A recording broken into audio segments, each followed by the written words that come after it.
Welcome to Psych Sessions at Work, where we talk about jobs with the people who study jobs. I'm your host, Janet Peters. Each episode in this series features work psychologists that share what it means to be an industrial organizational psychologist, the type of work they do, and reflections from their own career paths. I'm excited to share these insights with you, so let's get to work.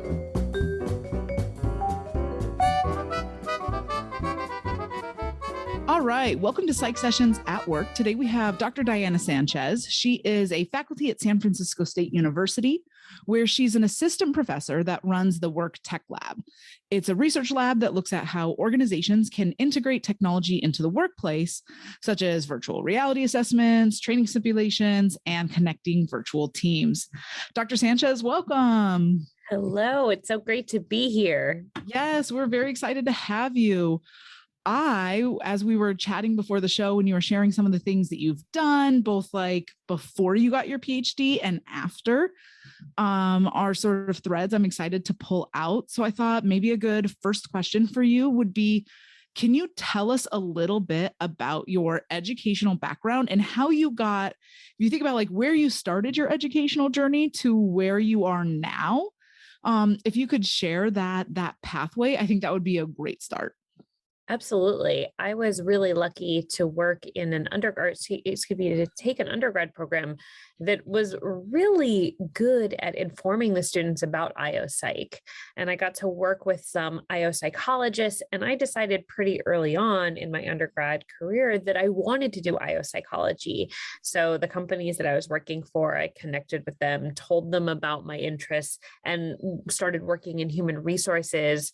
And that was an amazing experience because I got to see IO psychology from the perspective of HR and realize that there were some differences and distinctions, and that it gave me a good experience, but wasn't exactly what I wanted to do. So I went back and got my master's degree and started working as an IO consultant. And that was also an incredible experience. Got to work in the field with some private sector and public sector companies, and got to really get my feet wet in working with a consulting company. And that's a nice fast pace. You get to do so much work at different projects every day. It was a lot of fun.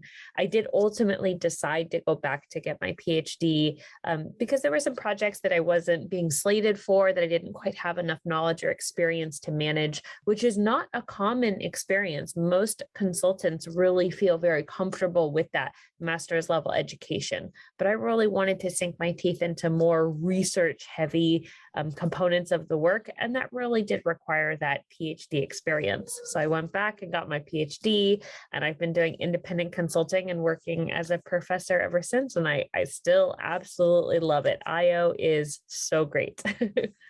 Okay. So one of the terms that you used was an independent, like I've been doing some independent consulting. Can you tell us a little bit about what that entails? Because I think that's one, it can mean a lot of different things to a lot of different people, but two, especially for any undergraduates, they might be like, well, I can understand what it's like to work for X or to be a professor, but what does it mean can you explain for you what being an independent consultant entails and some of the stuff that you do? Yeah, that's a really great question. So when working with a consulting company, you're working with an organization who is partnering and contracting, usually with other companies. And the company is saying, hey, I have this work, I have this project that I'd like to do. And then they'll bid the work. And then that consulting company will pull together these skilled experts and put together teams that will tackle those projects together. As an independent consultant, you're really working for yourself. So it's like not a small business, it's a micro business. It's you. I like that, micro business. Okay. Yeah. So you're really just selling yourself and your skill set. And you might work independently with a consulting company, which I've done, but you might also work kind of one-on-one with organizations. So I've met with organizations who wanted kind of technical reports and lit reviews. I've worked with organizations that wanted scale validation, that wanted job analysis, that wanted training solutions. Some just wanted some of my time to pick my brain about work from home or best practices with virtual teams. So it's a real kind of variety of possible work. And it's just coming to me as an individual. And a lot of people will market themselves or even turn themselves into an LLC, but I keep it just as an independent consultant, just me and my name, and then makes my taxes just a little more complicated, but I make it work, and it's great to have that fun variety. So would you say, is that similar then to contract work, where you contract with an organization for a set amount of time and a set type of project, and then that work ends and you might pick it up with someone else? Or is that an accurate sort of description? Absolutely. Yeah. And once you've worked with a company, it's a lot easier to go and work with that company again because they have you on file as a vendor and you've established a relationship, a rapport. And so it's absolutely the same thing that you would be working as a contractor. And a lot of the documentation looks the same. So what kind of projects do you do as a contractor? Like, what are your, if a company, says, hey, we've heard your name, we'd love to work with you, what are the projects that get you excited that you're like, this is a company, either the company or the type of work that you're doing that just gets you excited? Yeah. Well, being in the Bay Area, there are a lot of really big tech companies, and it's fun to work with them because they have such a clear vision and such a clear culture. You get to work with like a big group of people who really are kind of like living their values, and that's fun. I also love working in any project related to tech. Technology is really where my interests are. And that's why I run the Work Tech Lab. We do a lot of projects that are heavily embedded in various ways technology can be used. And the reason we look at things so broadly in terms of tech and don't narrow down to a specific type of tech is because tech is always changing and shifting. So as soon as you try to put a label on something, it seems like we're already in the next generation of it. So we really try to encapsulate this idea that technology is heavily embedded. It's very interdependent, and it's important to think about tech not as like a solid, stable thing like we would job analysis, but instead this very fluid experience that's always going through states of novelty, innovation, and also obsolescence with things kind of aging out very quickly. Okay, so that is like a perfect transition for one of the things that I wanted to ask you about, which was the tech lab that you talked about, where, virtual reality assessments, training simulations, connecting virtual teams. And so I just want to pick one, maybe training simulations. And I thought maybe you could speak to like how that's done traditionally, because students might not be familiar with how a training session might look in a face-to-face or more. I'm not exactly sure how tech is used, so I'll leave that open, but how it might be done traditionally and how you're using it or researching how to use it in your program. Absolutely. We've been, as a society, understanding that training is important for a long time. We know that in order for people to do a job or a task, giving them some opportunity to learn about it and practice it ahead of time is really critical. That's important. And when you think about different skills that you might need to do on the job, as those skills become more complicated or potentially more dangerous, it's potentially going to be risky having someone do that for the first time in person.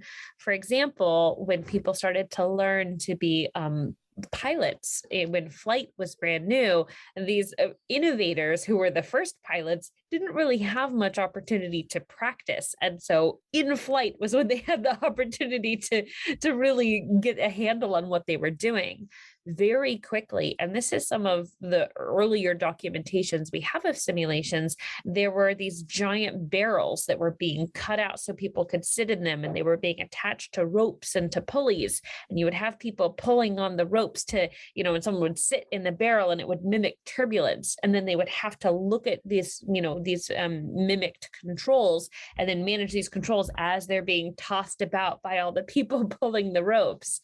So we figured out as a people very quickly that giving someone a chance to practice something gets them used to that experience. Oh, it's not going to be just fluid and just me standing here and feeling comfortable. I'm going to be tossed all over the place, and I've got to see what I'm doing, and I got to know my order and what's where. So that's how we've done simulations, is creating physical representations of a space where someone would do a job, but it's a safe, fake experience that someone can practice. They can make mistakes. They can switch the wrong switch. They can pull the wrong plug, and it won't cause a plane to come crashing down. Or in the medical industry, it won't put someone's life at risk. They can practice the skill over and over.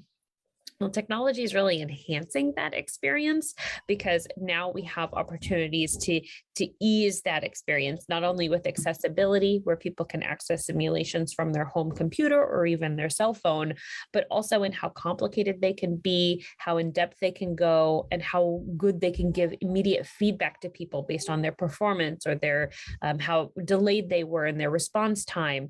And so there's a lot of benefit into creating a technological component of these experiences. That sounds like the picturing someone in a barrel where people are simulating turbulence. Like that's such a great mental picture of like, okay, this is why we need to do this and how we've done in the past and how we can now move that to like a virtual training. So is that similar then to the virtual reality assessment? So instead of training, now you're assessing them and who gets to be part of the job. Are there any of the virtual reality assessments that stand out for you as particularly interesting or effective or just really kind of cutting edge that the audience could or should hear about? Absolutely. When we think about the different contributions that IO psychology has to the field, there are various things that we can plug into an organization and assist with. And training is one of those big buckets, but assessment is another one of those big buckets of how do we give accurate measures that are objective and valid about an individual. And so we have to identify what's valuable to know about that individual. And then how do we accurately measure something about that individual? And we tend to rely a lot on self-report, and understandably for some effect, because how else is someone going to communicate how engaged they feel by telling you? And so it makes sense that we might be able to put a monitor on someone and get their heart rate, but we can't put a monitor on someone and say, yes, this person is high in extroversion. We're not as good at doing that. So as psychologists, it's our responsibility to make sure that we're measuring things consistently and in a way that is objective and valid. Where virtual reality comes in is it puts you in this false reality. It puts you in this experience that feels like real life. And we can't do that as well in self-report. Self-report, we're asking a straightforward question. In terms of extroversion, are you the life of the party? Do you get energy from being around other people? But instead, in virtual reality, we could potentially put someone in a situation and ask them to behave in a natural way. Ask them to pretend to be at a party, and what would they do? Would they go and sit next to the cat? Would they go and look at a book? Or are they going to go up to another person and start talking to them? These would be strong indicators of real behavior. So we can start to mimic situations that would elicit real behavior and then measure things based on what people do instead of what people say they would do. Because even if it's somewhat innocuous, like, it doesn't matter if I'm extroverted or introverted, if we're asking someone about something more touchy, they might feel a need to respond in a more socially appropriate way, like integrity. Or if they're applying for a sales position, maybe they'll say they love people if they don't necessarily love people all the time. So how can we get really accurate measures when there might be some incentive to fake a response? So in the lab, are you in the research phase for some of these? Or do you know are there industries that are using them or how they're using them? There are people who are looking into this. We've done some research, kind of preliminary research, since virtual reality at the current level which it exists is very new. I mean, we've been doing virtual reality for a really long time, 80s and 90s, but that wasn't really that same high fidelity, huge immersiveness that this new generation has, where when you do put on the headset, it really transforms you to another space and another time.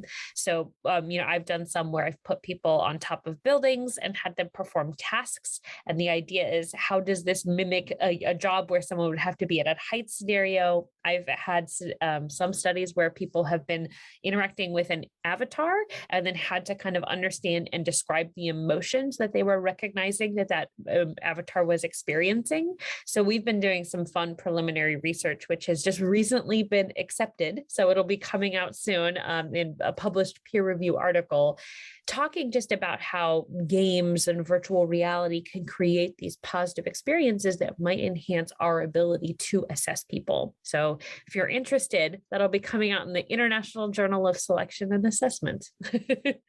Yeah, I am interested. I think that's super interesting. And I think context sort of matters. And I think about the last, at least at this point, last 20-ish months of COVID.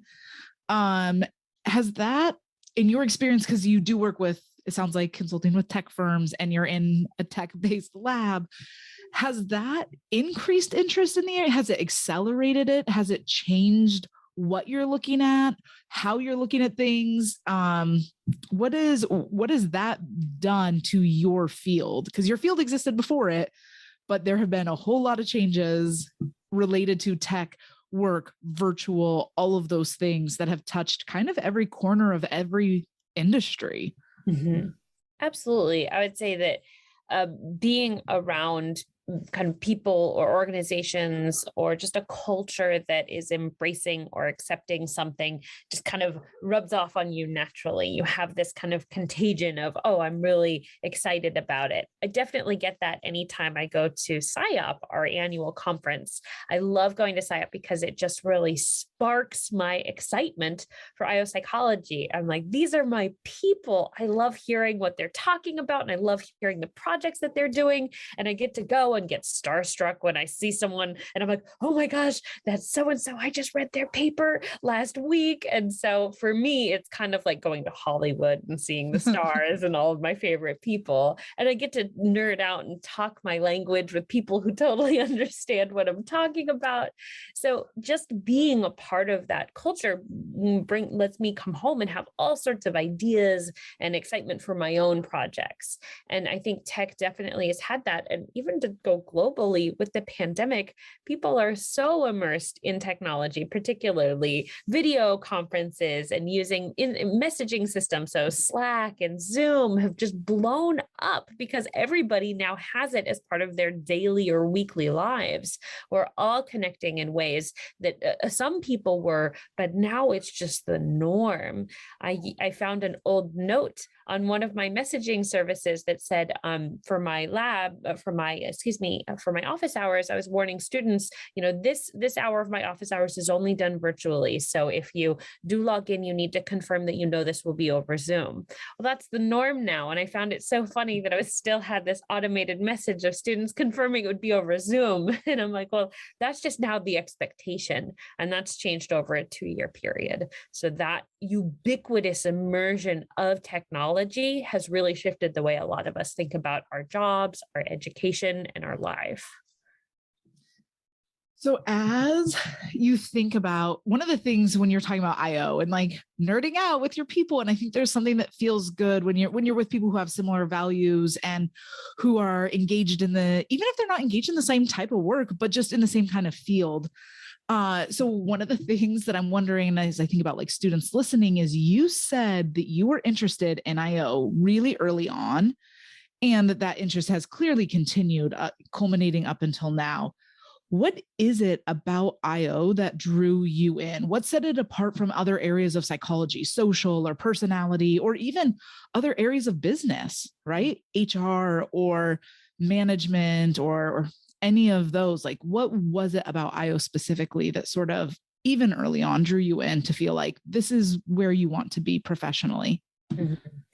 I think what caught me was this idea that I knew people spend a large portion of their life at work.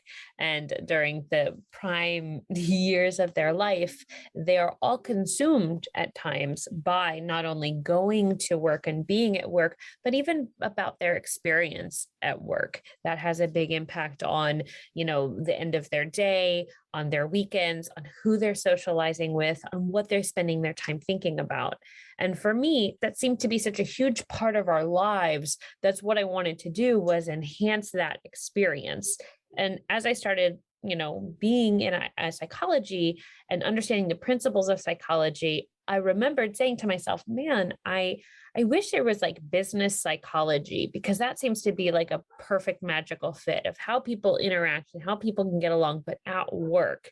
And then I stumbled into an industrial psychology class with Donald Truxillo, and he's like, he made the passing comment of, some people have chosen to describe it as the psychology of business. And I'm like, oh, all right. So this wasn't my magical idea. This has been around for a long time.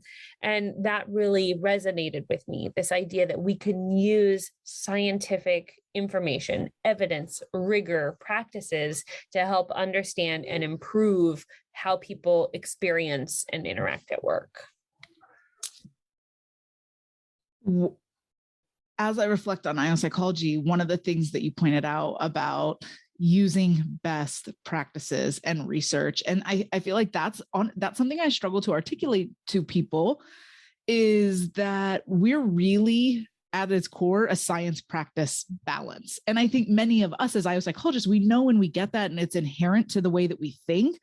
But I think when we go into organizations, or even when I'm talking informally with family and friends, to try and explain how we try and make decisions based off research, not just what feels right or our gut instincts, or some of the things that we know that humans are imperfect decision makers, and trying to explain sort of the science behind that, or that the approach that we use.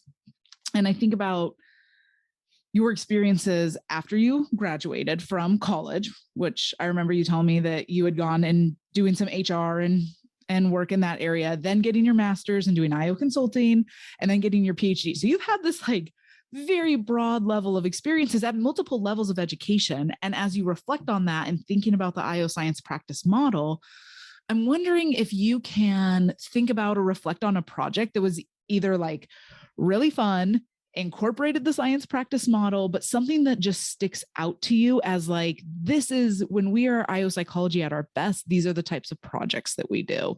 If there's one that you can think of that you're like, yeah, that's a great fit, or I had a lot of fun, or whatever. Absolutely.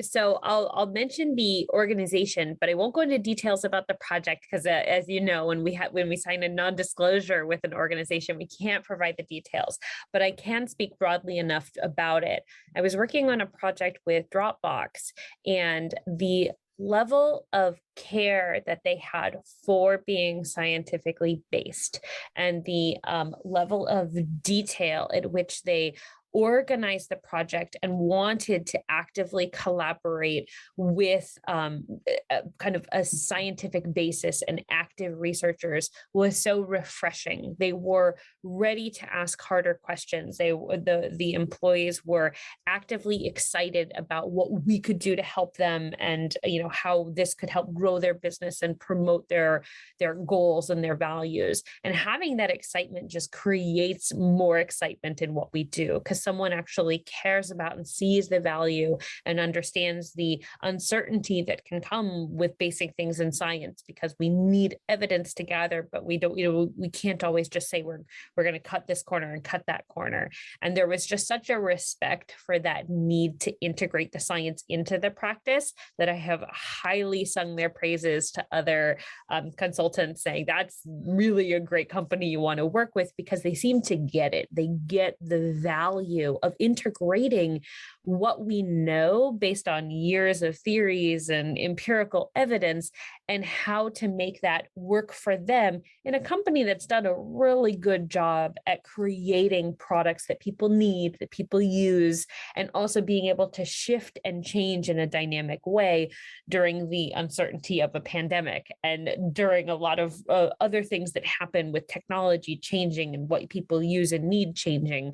So I've really been impressed with my collaboration with them, and have really loved that work.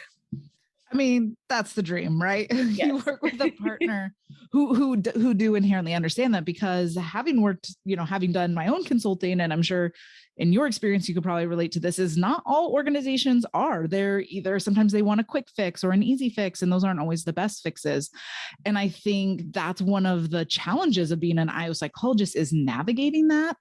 I don't know the degree to which you can speak to that, but sort of, or maybe I'll open it more broadly, is as a consultant, what are some of the challenges you've experienced? And it could be working with them, but it also could be drumming up business, or I'm thinking about students listening and be like, oh, being an independent consultant sounds good. I guess maybe I'm asking like, what are some of the challenges of that role for you?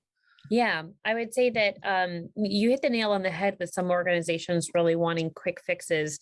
And to be honest, I can completely understand where those companies are coming from. There's a real value to being able to connect with an organization and empathize with what they're experiencing. It makes sense that an organization who's under a lot of economic pressure or a lot of demand to meet a certain quota or a bottom line, or maybe through that struggling through different changes in the economy, globalization, whatever is impacting them, that they would want a quick solution that's really going to have a high impact for them. Because a lot of the work that we do as IO consultants is really considered overhead. It is considered a cost to the organization.